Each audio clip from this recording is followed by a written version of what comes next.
사도신경 같이 고백하심으로 예배를 시작하도록 하겠습니다.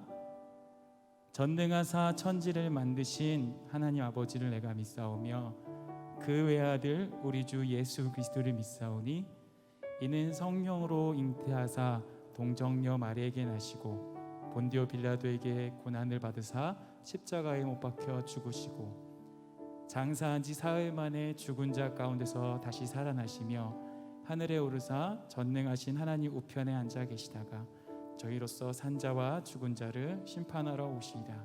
성령을 믿사오며 거룩한 공예와 성도가 서로 교통하는 것과 죄를 사하여 주시는 것과 몸이 다시 사는 것과 영원히 사는 것을 믿사옵나이다.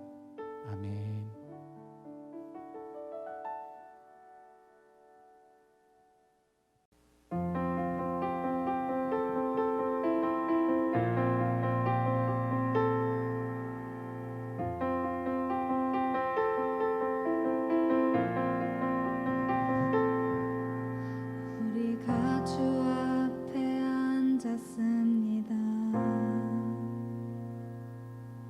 우리가 주 앞에 내 손을 듭니다. 우리가 주님만 바라봅니다. 나의 상처를 넘어 폭풍 가운데서도 내 영혼 주님을 갈망합니다. 나의 뜻 아닌 주의 뜻 구하며 주 예수의 흔적을 새깁니다. 나의 대적이 많고 절망과 아픔에도 그러나 여호와는 나의 방패시며 나의 영광이요 나를 일으키시네. 구원이 여호와께 오직 있사오니 우리 부르짖음을 들으소서. 우리 같은 마음으로 다시 한번 찬양합시다. 우리가 주 앞에 앉았습니다. 아멘. 우리가 주 앞에 내 손을 듭니다. 우리가 주님만 바라봅니다. 나의 상처를 넘어 폭풍 가운데서도 내 영혼 주님을 갈망합니다. 나의 뜻 아닌 주의 뜻 구하며 주 예수의 흔적을 새깁니다. 나의 대적이 많고 절망과 아픔에도 그러나 여호와는 나의 방패시며 나의 영광이요 나를 일으키시네. 구원이 여호와께 오직 있사오니 우리 부르짖음을 들으소서. 그러나 여호와는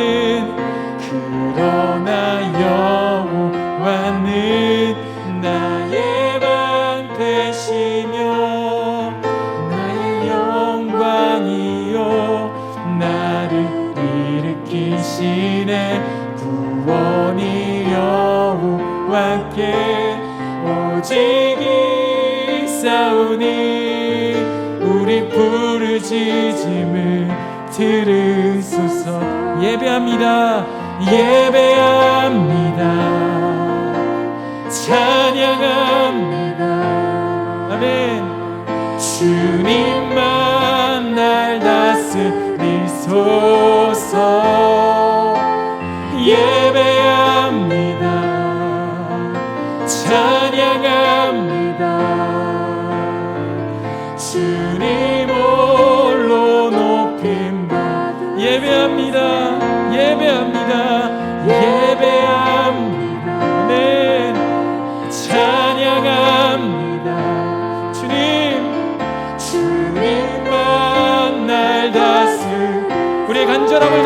같이 고백하며 나옵시다.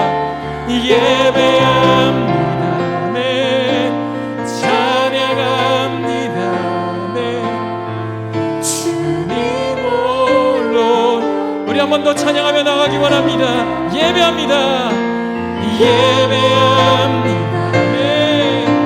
찬양합니다. 주님만 날 다스리소서. 예배합니다. 찬양합니다. 주님 홀로 높임 받으소서. 예배합니다. 예배합니다. 찬양합니다. 주님만 날 다스리소서. 예배합니다. 찬양합니다. 주님 홀로 높임 받으소서.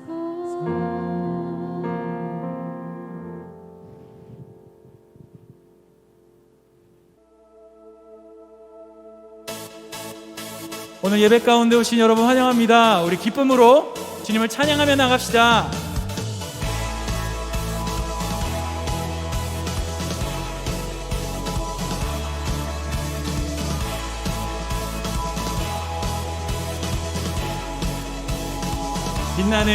빛나는 주의 영광 온 땅을 비추시네. 주님의 위대하심 온 땅이 찬양하네. 영원한 주의 나라 이곳에 임하시네.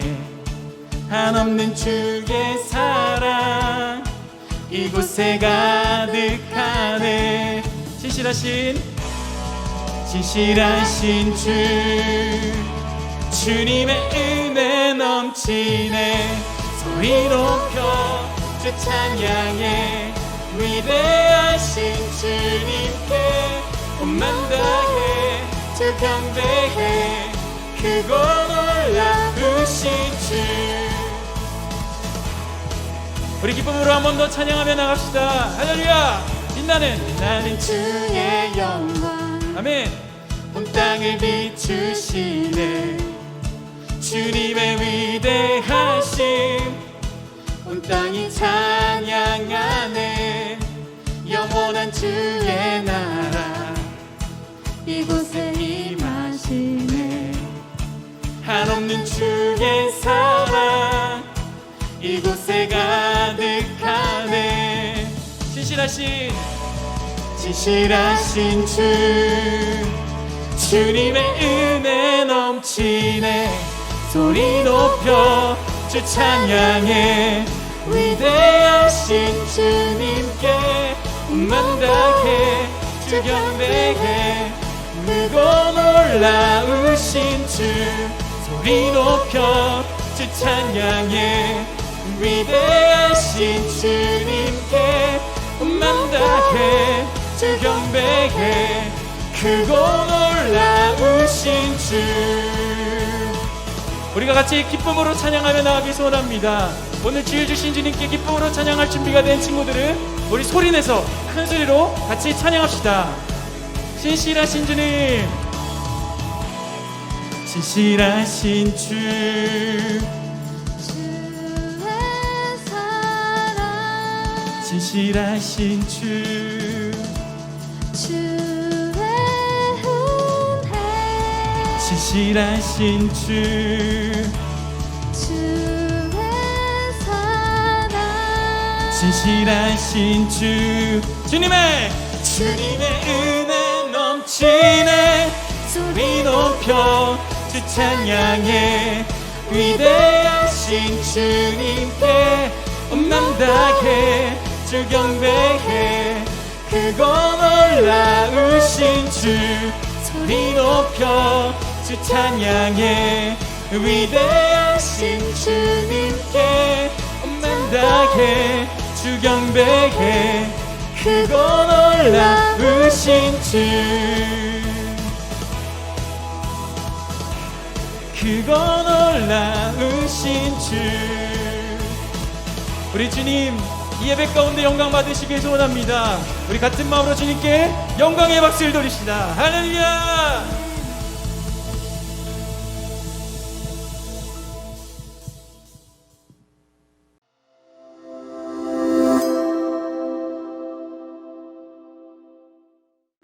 오늘 우리에게 주시는 하나님의 말씀 함께 읽어보겠습니다. 마태복음 21장 12절부터 17절까지 말씀입니다. 함께 읽을게요. 예수께서 성전에 들어가사 성전 안에서 매매하는 모든 사람들을 내쫓으시며 돈 바꾸는 사람들과 상과 비둘기 파는 사람들의 의자를 둘러 엎으시고 그들에게 이르시되 기록된 바 내 집은 기도하는 집이라 일컬음을 받으리라 하였거늘 너희는 강도의 소굴을 만드는 도다 하시니라.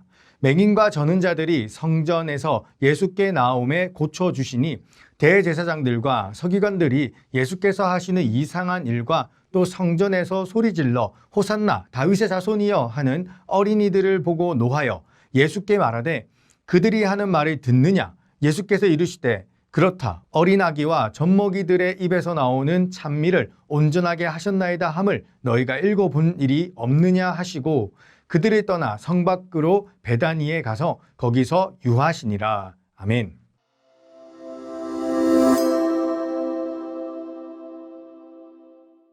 네, 우리는 지금 함께 가스펠 프로젝트 세 번째 시리즈 예수님께서 십자가를 지시기 전 사건들을 함께 살펴보고 있습니다. 지난주는 마리아라고 하는 한 여인이 예수님의 죽으심에 대해서 자신의 향유를 아끼지 않고 깨뜨리는 이야기를 함께 나누어 보았죠. 이번 주는요, 예수님께서는 이제 본격적으로 십자가형을 받으시는 도시로 들어가시는 내용을 함께 나누어 볼 겁니다. 어디로요? 도시로요. 그 도시의 이름이 뭘까요? 바로 예루살렘이죠. 이 예루살렘에서 예수님께서는요, 바리새인과 대제사장, 종교 지도자들의 모함으로 인해 십자가를 지시게 될 것입니다. 오늘은 그 예루살렘에 있었던 초창기 일을 함께 살펴보려고 합니다. Amor chancham cuerpe, como es muy puto, despute cu termine el discurso corona. Mucho, mucho amor. 오늘은 전도사님이 왜 이렇게 입고 나왔을까요? 여러분 혹시 남미 콜롬비아와 멕시코를 중심으로 활동하는 조직적인 갱단의 이름이 뭔지 아시나요? 맞아요. 카르텔이에요. 이 카르텔이라는 것의 대표적인 특징이 뭐냐면요, 짜고 치는 고스톱입니다. 카르텔이라는 이 갱단은 마약을 생산해서 운반하고요, 또 돈으로 경찰들을 매수해서 수사망을 빠져나가기도 하죠.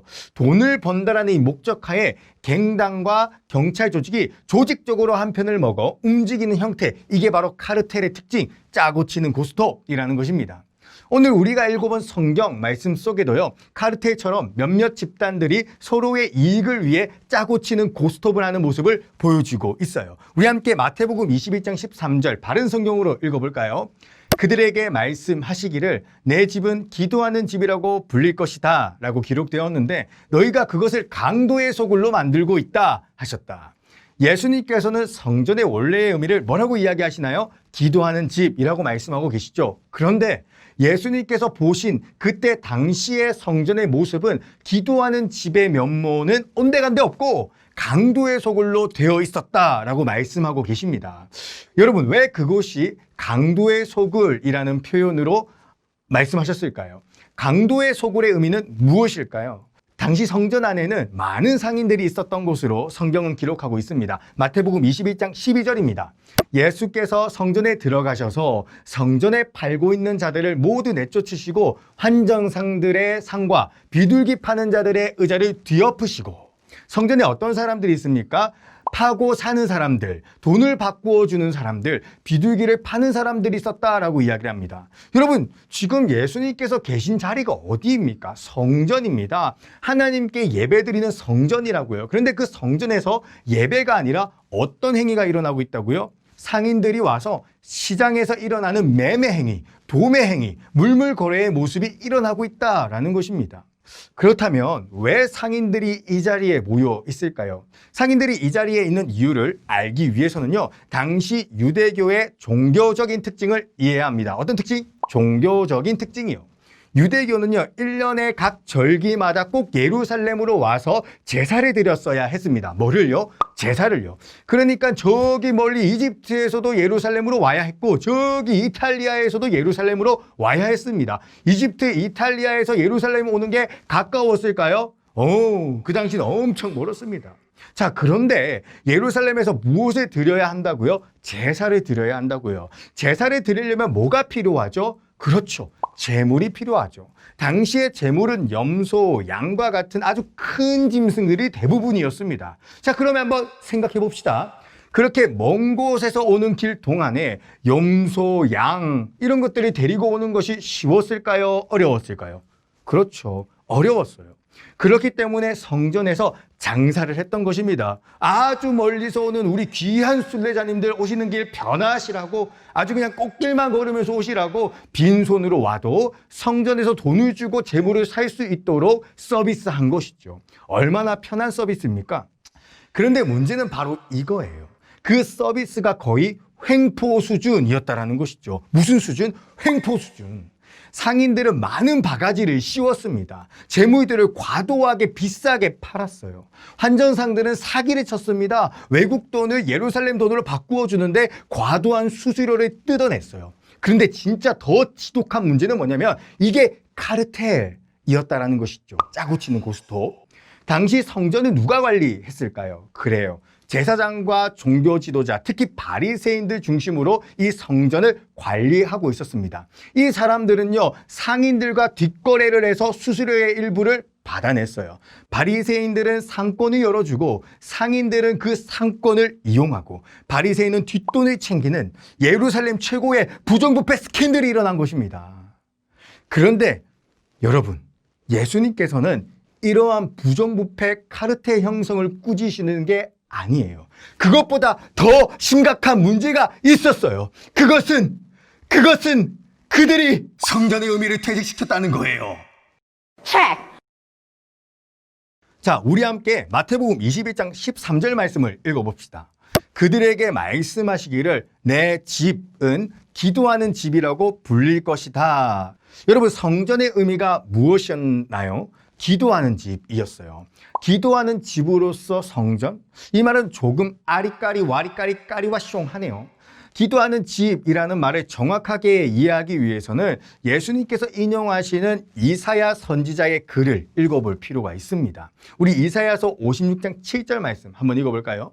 내가 나의 거룩한 산으로 인도하여 기도하는 내 집에서 그들을 기쁘게 하며 그들의 번제물과 희생제물을 내 제단에서 즐거이 받을 것이니 내 집은 만민이 기도하는 집이라 불릴 것이다. 여러분, 이 말씀에서 우리는 한 동사를 주목해야 됩니다. 동사를요, 인도하여라는 동사예요. 하나님께서는 어떤 이들을 인도하신다라고 말씀하시네요. 그리고 그들에게 제물을 받으신대요. 왜 제물이 필요할까요? 히브리서 9장 22절에는 제물이 필요한 이유에 대해서 이렇게 이야기합니다. 율법에 따르면 거의 모든 것이 피로 깨끗하게 되니 피 흘림 없으면 죄 용서도 없다. 바로 죄 사함을 받기 위해서 제물이 필요한 거예요. 죄에 대한 대가를 다른 동물에게 이전시켜서 자신의 죄의 대가를 대신 받게 해서 자신의 죄가 사해지는 원리라는 것이죠. 그래서 그 제물의 이름을 어떤 이름이라고 합니까? 희생제물이라고 하는 거예요. 내가 받아야 했던 죄의 대가를 다른 이가 대신 희생해서 받아주었다라는 의미인 것이죠. 그리고 이 죄가 없어져야 어떻게 될까요? 맞아요. 하나님과 함께 할 수 있게 되는 거예요. 그리고 그 희생제물을 하나님께서 어떻게 받으신다고요? 즐겁게 받으신다고요. 여러분, 이 말씀을 그림으로 그려놓으면 어떤 그림이 그려집니까? 하나님께서는 어떤 이들을 부르시고 그들은 하나님께 자신의 죄를 대신할 희생제물을 드려요. 그 희생제물 덕분에 어떤 이는 죄가 사해지고 그렇게 하나님께 나아갈 수 있게 되어지는 거예요. 하나님께서는 죄가 사라진 우리와 함께 할 수 있기에 즐거이 그 제사를 받으시는 것이죠. 즉, 한마디로 말하면요, 그렇기 때문에 성전은 어떤 의미가 있나요? 희생제물을 드릴 수 있는 공간, 희생제물을 드림으로 죄 사함을 받는 공간, 죄 사함을 받음으로 하나님과 함께하게 되어지는 공간, 이 공간이 바로 성전이고 이 성전을 예수님께서는 기도하는 집이라고 말씀하는 거예요. 그래서 6절 말씀에 이렇게 표현했나 봅니다. 이사야서 56장 6절입니다. 여호와와 연합하여 여호와를 섬기고 여호와의 이름을 사랑하며. 너무 아름다운 모습이지 않습니까? 그런데 진짜 문제. 당시 카르텔을 형성했던 어른들은 이 의미를 바꾸어 버렸어요. 누구들이? 어른들이. 이건 엄청난 떡밥입니다. 하나님과 함께하기 위해서 번제물을 드리는 곳이 바로 성전인데 당시 어른들은 자신들의 이득을 취하기 위해 장사하는 곳으로 바꾸어 버렸어요. 그리고 희생제물을 과도하게 비싸게 팔았고 그 희생제물을 살 수 없는 사람들은 번제를 드릴 수 없는 지경에 이르게 된 것이죠. 심지어 성전세라고 하는 것까지 부과함으로 성전은 돈이 있어야만 들어갈 수 있는 곳이라는 인식을 가지게 했습니다. 당시의 어른들이에요.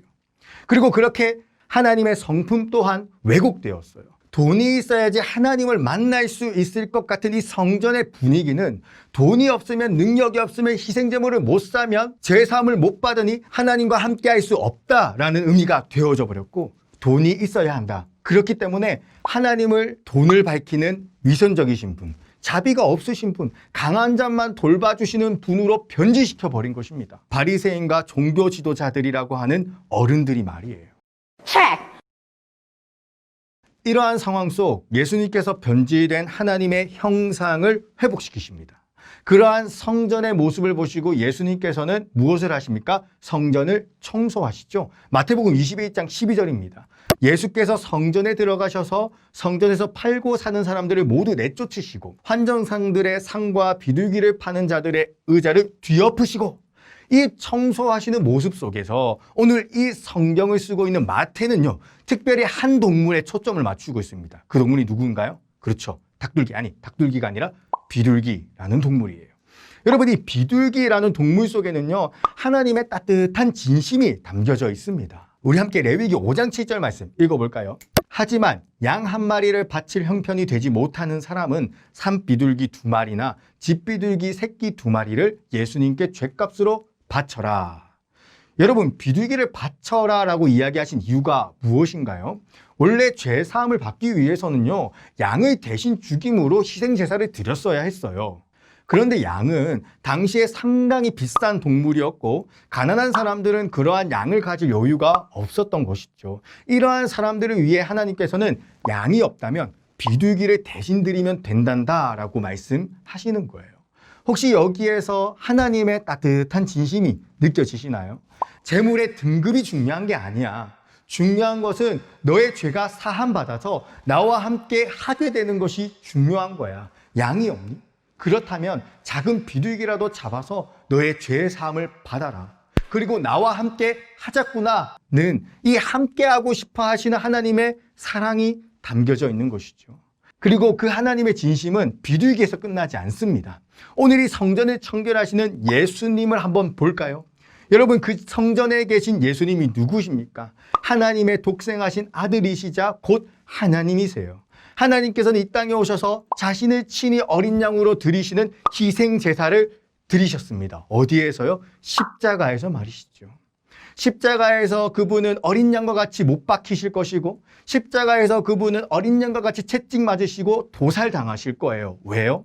히브리서 9장 28절에는 예수님께서 어린 양과 같이 죽으신 그 모습을 이렇게 설명을 하고 있는데요.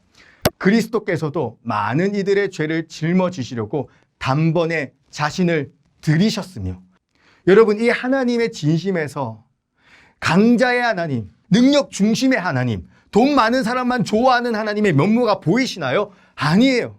당시의 어른들은 하나님의 성품을 능력주의의 하나님, 등급 중심의 하나님으로 변질시켰습니다. 그러나 진짜 하나님의 성품은 무엇입니까? 예수님께서 보여주신 진짜 하나님의 형상은 무엇이에요? 능력이 없어도 부족한 우리와 함께 하시기 위해서 비둘기라도 내어라. 비둘기도 못 내겠다면 내가 직접 어린 양이 되어 희생제물이 되어주겠다라고 하시며 친히 자신의 몸을 속죄제물로 드려주시는 하나님, 자신을 내어주심으로 우리의 죄를 사하시고 우리의 죄를 친히 사해 주시면서까지 우리와 함께하고 싶어 하시는, 우리를 진심으로 사랑하시는 하나님, 사랑의 하나님, 그게 하나님의 진짜 성품이라는 것입니다. 예수님께서는 성전을 청결하심으로, 그리고 자신이 그 자리에 계심으로 그 하나님의 진심을, 그 사랑을 증명하신 것이죠. 오늘 전도사님은요, 이 이야기 속에 참 가슴이 아픈 장면 하나가 눈에 들어왔어요. 그게 뭐냐면 어린아이들이 노래를 부르고 있습니다. 그 노래는 예수님에 대한 노래였어요. 호산나 다윗의 자손께라고 하면서 어린아이들은 기쁘게 노래 부르고 있었습니다. 이 호산나 다윗의 자손께라는 이 말의 의미는요, 지금 이 자리에 계신 예수님은 우리를 위해 이 땅에 오신 메시아입니다. 우리의 구원자예요 라는 이러한 고백이 담긴 노래였습니다.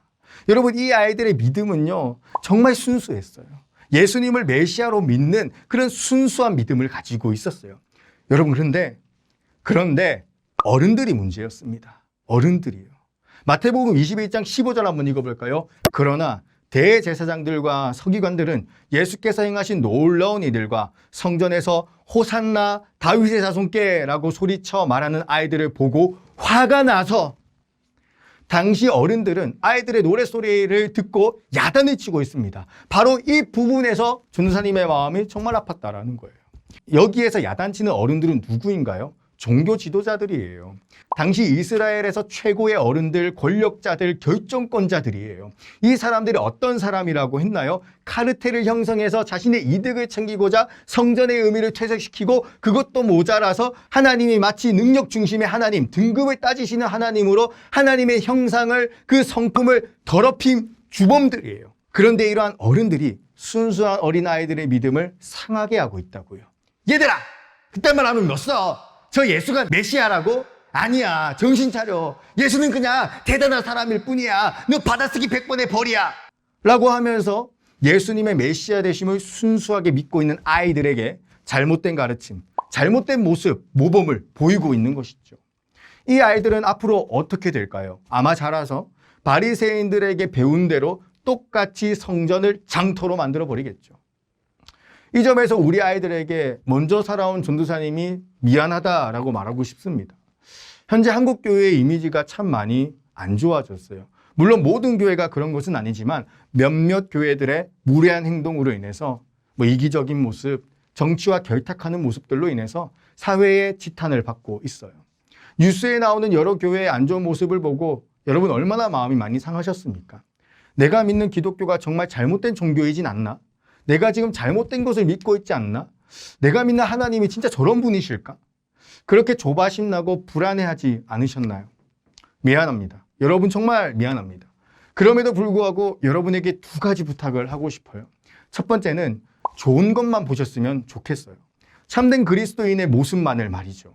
너무나 다행스러운 게 있는데요. 이렇게 기독교가 지탄을 받는 상황 속에서도 진정한 그리스도인의 가치를 가지고 살아가시는 분들이 계신다라는 거예요.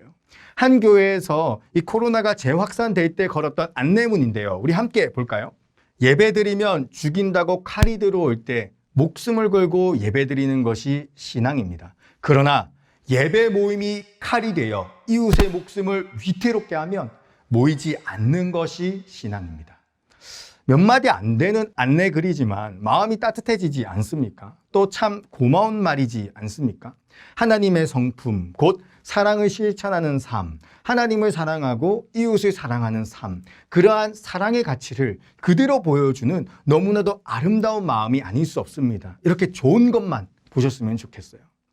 두 번째 부탁하고 싶은 것은요, 그 누가 여러분의 순수한 신앙을 시험하고 더럽히려고 해도 그 순수함을 잃지 마세요. 그리고 잘못된 모습을 보고 배우는 것이 아니라 반면교사 삼으셨으면 좋겠어요.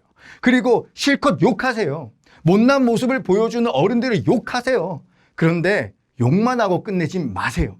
그 못난 모습을 반면교사 삼아서 진짜 그리스도인의 모습은 무엇일까? 진짜 하나님께서 기뻐하시는 것은 무엇일까? 고민하고 또 고민한 만큼 여러분들의 삶 속에서 살아내세요. 그렇게 어른들을 부끄럽게 하는 그런 다음 세대가 되어주세요. 우리 청소년부 선생님들도 한 가지 약속하고 싶습니다.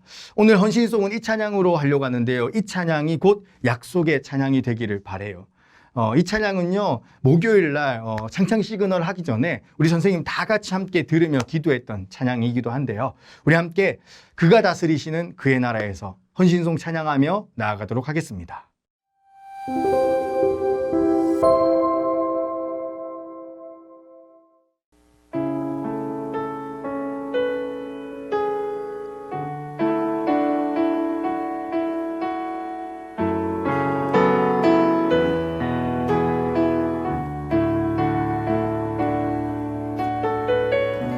사랑하는 창원대교회 청소년부 여러분, 우리가 하늘과 땅의 통로입니다.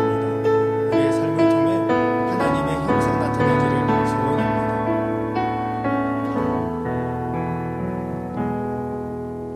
하나님 나라는 어떤 곳일까?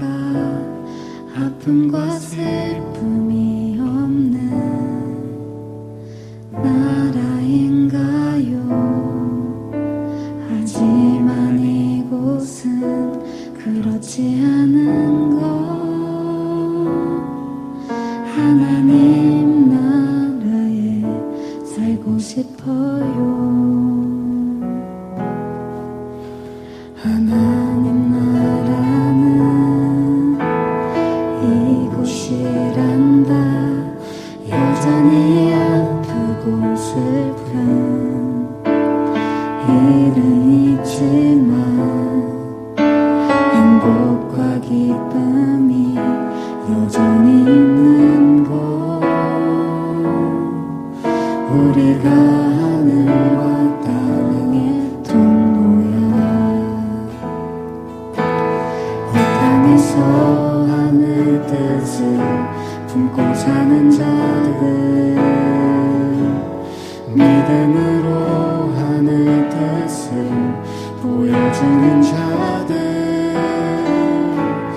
보내어진 자리에서 순종하는 자들, 믿음으로 주님 보길 소망하는 자들, 하나님이 세상을 지으사 회복하고 통치하시는 주님이 이곳에 나타나오시는 날, 세상과 우리는 완전하게 변할 거야. 이 땅에서 하늘 뜻을 품고 사는 자들, 믿음으로 하늘 뜻을 보여주는 자들, 보내어진 자리에서 동참하는 자들, 믿음으로 주님 보길 소망하는 자들, 아름다운 세상을 만들어 너희에게 전해줄 거야. 그것이 우리가 해야 할 사명인 걸. 그가 다스리는 그의 나라에서 하나님이 세상을 지으사 회복하고 통치하시는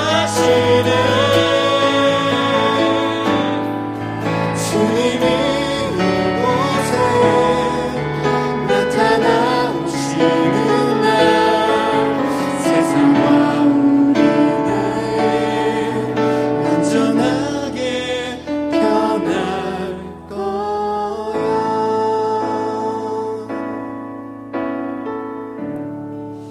우리 함께 이 시간 기도했으면 좋겠습니다. 띄워드리는 기도의 제목을 함께 읽으시고 모시고 기도하는 시간으로 나아가겠습니다.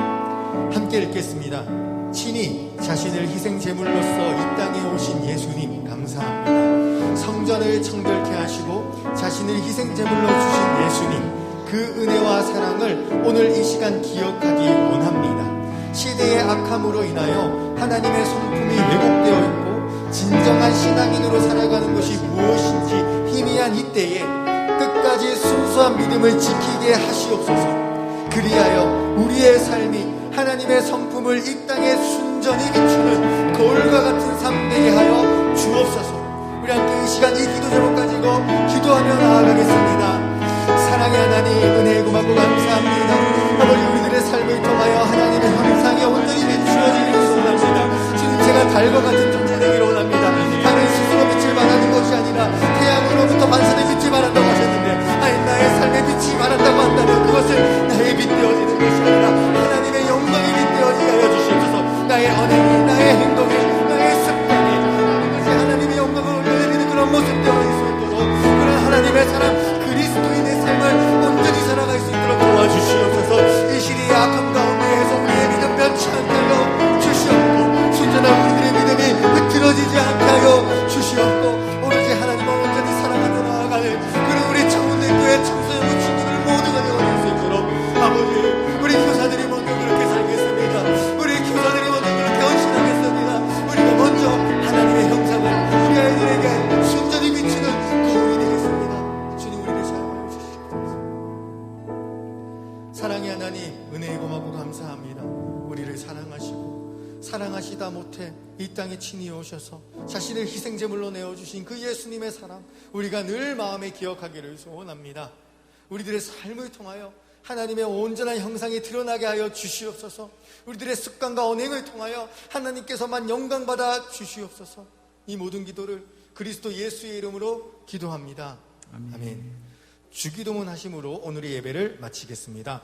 하늘에 계신 우리 아버지여, 이름이 거룩히 여김을 받으시오며 나라의 맛이 오며 뜻이 하늘에서 이루어진 것 같이 땅에서도 이루어지이다. 오늘날 우리에게 일용할 양식을 주옵시고, 우리가 우리에게 죄 진 자를 사하여 준 것 같이 우리 죄를 사하여 주옵시고, 우리를 시험에 들게 하지 마옵시며 다만 악에서 구하옵소서. 대개 나라와 권세와 영광이 아버지께 영원히 있사옵나이다. 아멘.